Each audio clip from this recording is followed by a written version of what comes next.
Start na tayo sa Terminal 2. So, ito ay user registration. Tapos, mag-input tayo ng name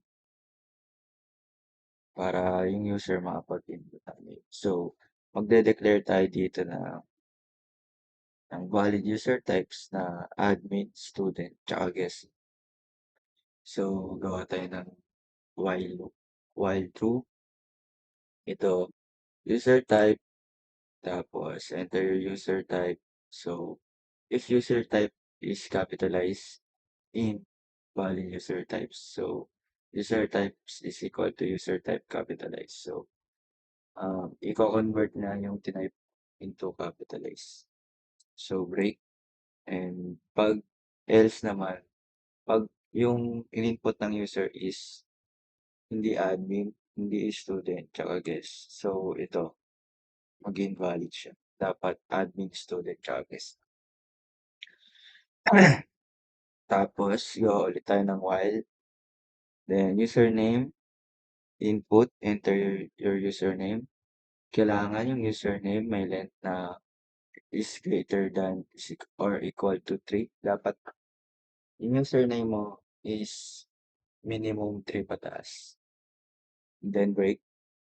Else, siyempre kung invalid usernames yan, kailangan 3 pataas. So, magde-declare tayo dito ng special characters, then attempt is 0. So, gawa tayo ng while loop ulit, then attempt is less than 3. So, yung password, ito, mag-enter ka ng password, then kailangan yung password is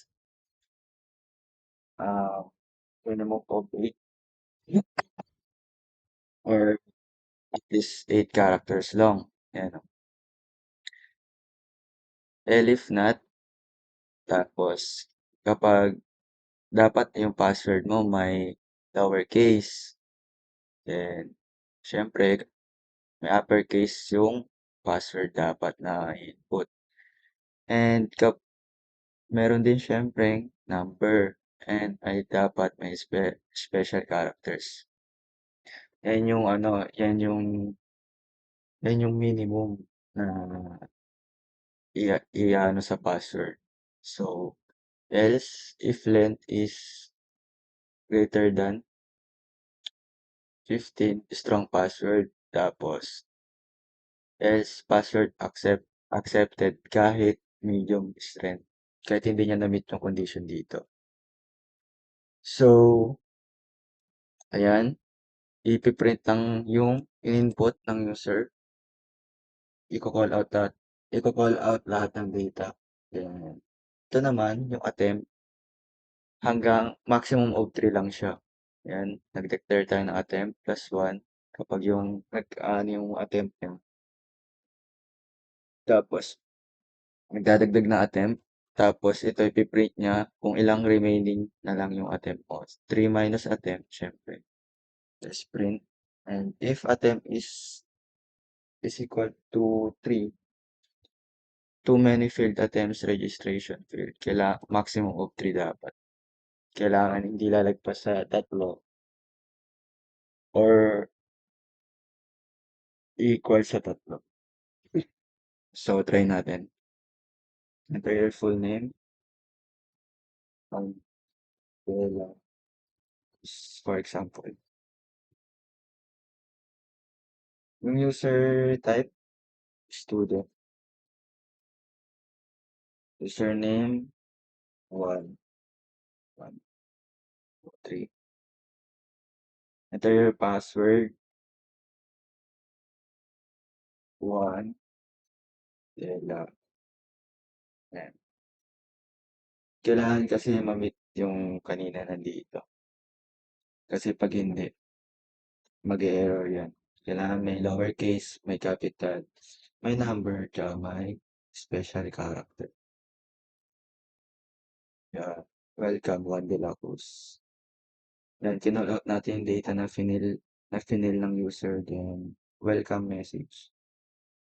So, try naman natin yung mga error para enter your full name, Yan, yan. Nag-invalid siya. Kailangan admin, student, or guest lang. So, pili tayo ng tama. So, enter yung username. Yan. Kailangan tatlo. Tatlo pataas yung username. So, sample. Isang password. Yan. Kailangan, ano yan, yung password, dyan, nandyan yung attempt. Yan. Nabawasan na, di ba? Tatlo da. Yung maximum o 3 attempts sa paggawa ng password. Yan. Nabawasan na siya. 3 minus 1, syempre 2. So, lagyan natin ng capital.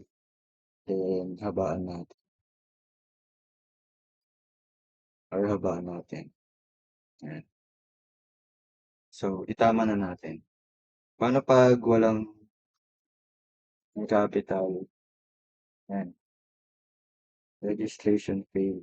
So, kailangan ma-meet natin yan. So, yun lang.